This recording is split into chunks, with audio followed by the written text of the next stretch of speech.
Before your favorite toy figurines land on the shelves of Walmart and Toys R Us, they have already lived an entire lifetime. Have you ever wondered what gives them their life-like quality? From conception to execution, manufacturing toy figurines is a highly complex process that requires expert craftsmanship. Curious to learn more? Well, stick around until the end of the video then to discover how toy figurines are made from scratch. The first step in the manufacturing process entails designing the figurine. Once the character has been selected, the design team will begin the actual design process with sketches of the proposed figure. These rough sketches are revised and improved until a final design has been selected. Now, it's time to move on to prototyping. After the designing process, the next step is the creation of a clay prototype. Bending aluminum wires will create this prototype and form the backbone of the figurine. This is also known as an armature. The metal wire form includes the rough outline of the arms and legs set in the general stance that the figurine will later assume.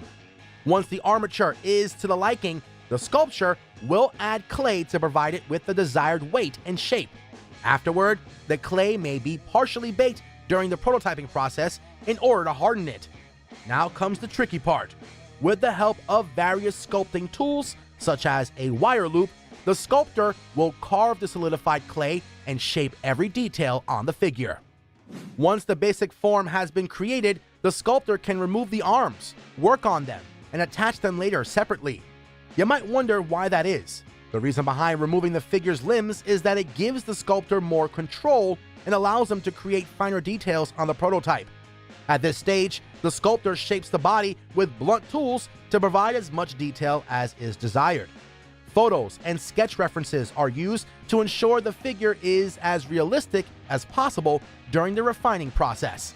In fact, some sculptors even chose to use human models to guide these intricate designs and achieve maximum accuracy. After the general body shape of the toy figurine is complete, the sculptor moves on to add finer details. The nose, eyes, and mouth are granted special attention because these features give the figure its lifelike expression. In addition to that, the designer may attach a rough lump of clay to the figure to serve as a temporary head, while the real head will be sculpted on a separate armature. This actually allows the sculptor to work on the toy's facial expressions independently of its main body and make them more refined. After the figure's head is attached to the rest of its body, the neck and hair are sculpted to fit correctly into the figure. Now comes the exciting part. If the company manufactures action figures, they will sculpt the costume directly onto the body, depending on the figure's design, of course. However, if they want to add a cloth costume or uniform later, the prototype will be sculpted without any costume details. Now, once the figure is completed, the sculpted prototype is sent for approval to the manufacturer. After finalizing all the design details, the manufacturer will use the prototype to make the molds. Later in the process, these molds form the plastic pieces for the mass-produced toy figure. Now, let's take a look at how the prototype is transformed into the real thing. While the prototype is made from simple modeling clay, aluminum wire, and various sculpting tools, the actual figure requires different raw materials. The toy figurine is molded from a plastic resin, such as acrylonitrile butadiene styrene, or ABS plastic. The main body of the toy is made from this hard plastic. Similarly, smaller accessories and costume pieces are molded from softer plastics, like polypropylene and polyethylene. In addition, costume components such as bodysuits, capes, and face masks are added to the figure with the help of various fabrics, such as rayon and nylon. Finally, acrylic paints of different colors may be used to decorate the figure. In this step, a master mold or even a series of multiple molds are made from the finished clay prototype. These molds are used to mass produce the finished parts for the figure.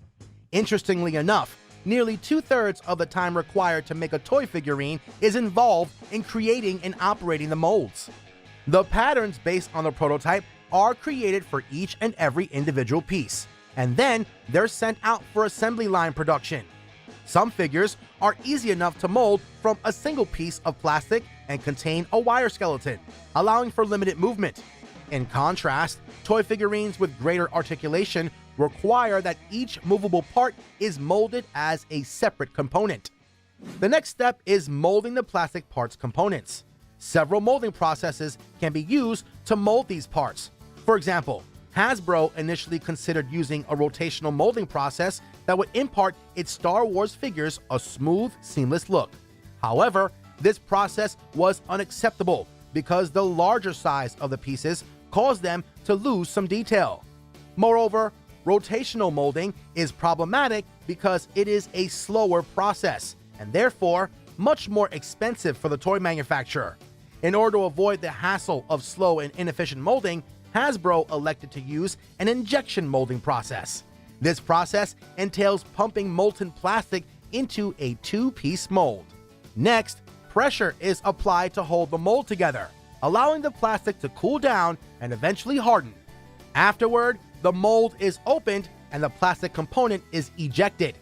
Each piece of the figure is made in this fashion during the molding process to save time and preserve the details. After the individual plastic components of the toy figurine have been molded, it's time to assemble them together to form the finished figures. Now, rather than using regular glue, toy manufacturers use an ultrasonic sealing method that uses high-frequency vibrations to fuse all the plastic components together. What's a toy figurine without some eye-catching, intricate details? Manufacturers add the finishing details near the end of the process and ensure that everything is in pristine condition. A figure may be molded entirely from plastic, or its costume or clothing may be made of fabric and attached to the body in a separate process. For instance, as in the movies, Hasbro makes action figure costumes from the actual fabric. In their Star Wars figurine series, Admiral Akbar has a vinyl belt insignia, while the character Boba Fett also dons a canvas-like cape. These pieces are created separately from the main figure and added after the sculpture is complete. At this stage, the company will also perform a quality check. As the molds are created and tested at the production sites, the samples are routinely sent back to the manufacturer for approval. Additionally, the quality of the toys is checked through a series of stringent safety tests to ensure that the toy figurines are safe for small children and that they won't fall apart during playtime.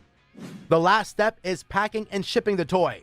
While the figure is being sculpted, molded, and accessorized, the packaging is also being designed. For toy figurines, the package generally consists of a box with a clear plastic window or a cardboard backing covered with a plastic